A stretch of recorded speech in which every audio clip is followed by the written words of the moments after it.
Hello everyone, and this is my review for TNA's Bound for Glory 2016, and well, the thing I could say about this show was, the way that I really want to put it is, like, there was certain matches that had storyline told into it, and then certain matches that just didn't, and they came off as a little bit of a lackluster aspect to the show. As a matter of fact, the show itself came off as a little bit of a lackluster show in its own right as well. And then, like I said, this is an aspect of certain things not really being told, and then certain things happening, such as Drew Galloway being injured and not being able to compete within the Grand Championship Finals, because they had built a story around him and Aaron Rex, and that would have made that match a lot better to go along with everything. I'll just go off and say it. The Grand Championship went with Aaron Rex and Eddie Edwards. It went to decision at the end, and Aaron Rex wins. And they played it off the exact same way that they've usually done, which was like one person, whenever they go to the decision, and the other one's like one person won one round, one person won the other, and then one person won the third. You're kind of hoping for something a little bit different from that format. The one thing I did like was that since it was a championship match, they decided to up it to where, like, they're playing it off like it would be in like other variants where, like, oh, the time limit's been upped, even though you're in only in 3 rounds, but you're going to have more time now, and it goes for all 3 rounds for 5 minutes. So that was one thing I liked on that aspect. Gives it a different feel and everything like that. I feel like the match would have served to be better if, well, Drew Galloway was in it to begin with, because they built that story around that entire thing to go along with it. They opened it up with Trevor Lee versus DJZ. I thought it was a good opener. The biggest problem that I had with this is that outside of, like, the attack with DJZ on DJZ and Eddie Edwards, like, on Impact, they hadn't announced an X Division match until the day of the show. So there's not really much to get behind it, because all you have to go with is, like, oh, now they've announced the match, and it's like, okay, we gotta like, fans gotta scramble together. It's like, okay, where's the story in this? And in all honesty, there isn't much of a story to go along with it. That's why I'm saying this was a good match. It comes off a little lackluster due to a lack of story in that sense of everything. Up next was Bound for Gold, and they have Eli Drake win. I like this choice. To be honest with you, you're wondering where they were going with Eli Drake, especially after the King of the Mountain title was gone and everything. He wasn't in the Grand Championship. Now they have something for him where he can institute going after the world title after giving a 7-day notice in that sense. So he gets to pick his own time 1 week ahead. So they have something to play off of that. And of course, the promos that could come off of that to go along with it should be good. The match itself, it was a battle royal. What else do you really expect? It wasn't one of their other their normal type battle royals where it's like over the top rope until the last 2 and then it's pinfall. It was just a normal battle royal. So, like I said, it was what it was in that case, because, well, I'm a fan of battle royals. I like them, and this was a battle royal, so worked for me in that sense. So they have something to play off of that. Otherwise, the match didn't really have much of a story to go along with it. Now, one of the matches that did have story, and I thought did come off as at least a relatively decent match throughout the night, throughout the time they were given, was Michael Bennett versus Moose. First of all, you had a promo backstage, and with Michael Bennett and Maria. So you have Bennett saying, like, don't worry about only worry about your match. I'll go take care of Moose. And then, of course, I forget his name who came up to him. Oh, man. I forget the person's name. But someone comes up to him. Oh, yes. It was Gail Kim's husband, Robert Irvine. Basically says, like, he predicts a bad future or a bad night for the Bennett family. Basically saying Moose and they would lose to Moose and Gale throughout the entire night. I thought the match came off relatively good. I like the aspect that you play off of his football background, and they got a local football team, like I guess one of the high school teams or something like that, to come out. They got the team to be out there on the stage, and they're all doing the moose sign throughout the entire entrance. Nice little touch. Adds a little bit more to the entrance. Without going overly crazy in the terms of money in that sense of everything. So it came off relatively good on the terms of the entrance, added to it and everything. The match itself, I thought, came off rather well between them. Moose going over, you kind of expected it here. You don't really want to pin Moose yet. At least not on pay-per-view. Maybe somewhere down the road you have Moose get pinned, but in this case you kind of put him over in the sense of everything.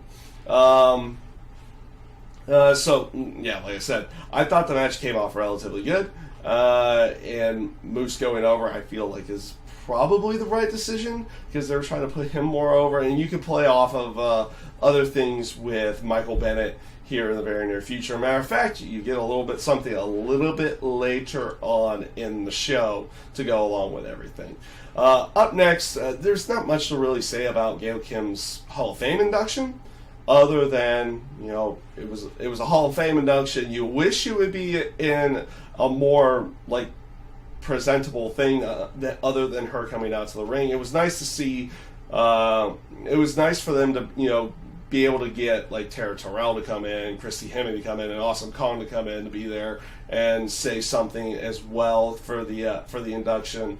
So things like that, you would wish for a actual full-on ceremony, but again, as you knew about this past week with money issues, they probably couldn't even get another hall for like a night to go along with everything, so they kind of had to throw everything together, which it kind of sucks in that sense, but it didn't come off that bad. And of course they didn't use it as some kind of angle as well throughout the entire thing, which was a good thing to go along with it. They didn't just use that as like another way to build more heat between Gail and Maria or anything like that. So up next, and I was tempted to live react to this a little bit when I was watching it, but I decided to go against that. I just wanted to talk about it. Up next was the Great War. Oh man, what can you say about this? First of all, the entrance for Matt and Jeff was absolutely well done, because you had like little snippets of different variations of their entrance music from the past. Like you even had like a little bit of some people were even speculating that they did a little bit of Matt Hardy's V1 entrance in there, and then going into the his broken Matt Hardy state, and then going into the obsolete to bring out Brother Nero to go along with it. And then there was something else, I'm not too sure what was in there, but there was kind of like a fourth variation going on as Rebby played him to the ring. So overall, the match ended up going on kind of like I thought it would. It started off in the arena and stayed there, and then eventually they all kind of got out of the arena in any way. And it went into pre-recorded segments after that, and this is where the insanity happens. Oh my god, there was moments where I just busted out laughing. Like one where Matt Hardy has like a fireball pyro in his hand to light Janice on fire. Great moments, great cheesy moments in this entire match. You had the Lake of Recreation show back up within here, and Jeff falls in back into the lake and comes out in like some weird other gimmick to go along with it, and eventually goes into the Willow gimmick as well. You have this aspect of Matt Hardy and Abyss getting driven around Orlando and like fighting throughout Universal Studios throughout the entire aspect of everything, and then eventually bringing it all back into the arena where they finish off the match. I like how at the end you have Matt's like, we've got ladders and we've got chairs and we have tables tonight. For one night, Jeff, or for one night, Brother Nero, he goes, well, he basically says, like, for one night, Brother Nero, indulge in your addiction, and it has him climb the ladder and does a swanton. They finish the match that way. The Hardys win. They're the tag champs. There's nothing more to say other than this was cheesy fun. Cheesy fun. The pre-recorded stuff I thought came off really good. The stuff in the arena wasn't that bad either to go along with it. The match was exactly what I was kind of expecting it to be as well. It was going to be a mixture of in the arena and pre-recorded stuff. I had a couple moments where I literally just busted out laughing throughout the entire time of watching this. I thought it came off great. I loved it. It was good. It was cheesy. It's one of those moments that you say is like, that was great. It was horrible, but it was great. It was just good. You just laughed at you laughed at some spots. You saw some crazy moments to go along with it. I liked the match. It was good. Up next was Gail Kim versus Maria. Basically, not much to the match really. I think a few people were kind of expecting more, and mainly the storyline was eventually Gail Kim getting her hands on Maria, which of course Maria handles for the most part the beginning of the match, and then Gail finally takes control, and that's where the whole aspect was. The match was basically a storyline match to tell what they've been telling throughout the entire time, is that Gail has never been able to get her hands on Maria, and now she finally does. Michael Bennett comes out to try to help in some way where, Allie wasn't really helping in any way. They even do a spot where Allie, which I liked at the end of the match, it's like Allie has Maria's handbrace, and it's like they're trying to get her to throw it to Maria, and she throws it over Maria, and Gail Kim catches it. And it's like you have Gail Kim with the handbrace, and she's like, should I use doing the whole I'm going to use it? No, what she decides to do is she teases just giving it back to Maria because Maria needs a weapon, and it's like throws it. I thought it was good stuff. I personally thought it was like match quality wise, not the best match you'll ever see in the world, but the storyline behind the match kind of held its own for the entire thing and made it come off better than what it was. After the match, you have Michael Bennett cutting a promo saying like, he's going to hold up everything. He's going to tear down Bound for Glory and everything like that.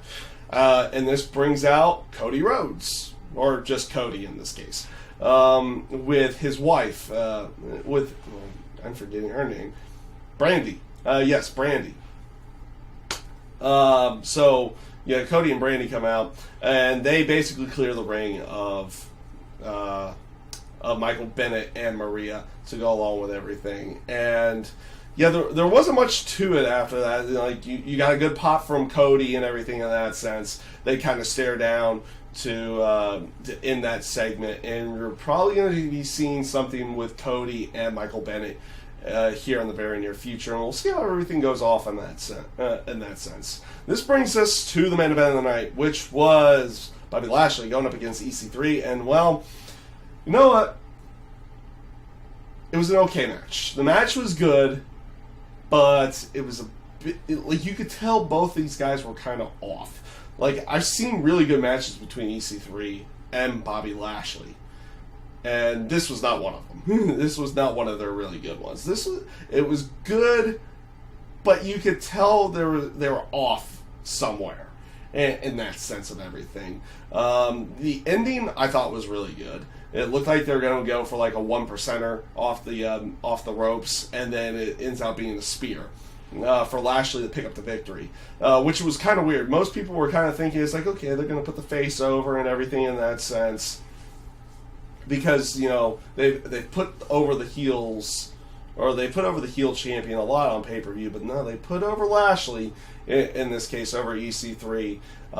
So interesting style. I mean, we'll see where they decide to go with everything here in the near future. Like I said, we're going to be getting at least Impact for the next couple of months. It looks like. It seems like throughout at least the end of the year, we're going to be getting Impact Wrestling. So we'll see how everything goes in that sense. But overall, I felt the matches were relatively good to certain extents, especially the early ones. I really liked the Great War, and I thought the aspect of where they went with the Gail and Maria storyline made that match work for what it was. But otherwise, like matches like at the beginning of the show and everything, they didn't really have much built around them, and it hindered those matches. And one was due to injury, nothing you can do about that. And the match was still relatively good for what it was, but it ends up being face versus face in the Grand Championship with Aaron Rex and Eddie Edwards in there instead of it being Aaron Rex versus Drew Galloway, which probably would have put a little bit more tension behind the match and everything, but you didn't really get that tension feel behind this particular match because of that. And like I said, they didn't announce any kind of X Division match until the day of to go along with it. Now I know that plays off the aspect that yes, they were having money issues, and the entire week going into Bound for Glory, people were wondering if the show was even gonna happen. Then again, that was the exact same thing that happened with Sacrifice earlier this year, and that's when Billy Corgan coughed up the cash for that one to go along with it, but a third party came in. So, like I said, the show came off with good matches, I thought, but there was something missing about the show that prevented it from being an overly special one. The Great War, and I thought the main event was pretty good as well, even though it was a bit off at times. And like I said, the Great War was just by far best thing on the show. For like its hokiness, its cheesiness, it's just pure fun. And I like you had the oh my god type moments, like I can't believe they're doing that, and then you had moments that you're just busting out laughing to go along with it. I thought the match just came off great in that sense. And then, like I said, Gail Kim and Maria, the storyline that was told was what needed to be told, which was, you know, Gail Kim finally getting her hands on Maria. They've been trying to do this for upwards of 9 months, and the payoff kind of helps with that. You know, the payoff of, you know, you finally, like Maria finally getting hers, helped that match in that sense. So, with that being said, like I said, the show had good matches. It just felt it was missing something. Probably some other storylines and everything in that sense that would have made it a really good show in that sense of everything. So that is my review for TNA's Bound for Glory 2016. I thank you guys for watching, and I hope you enjoyed. Have a great day.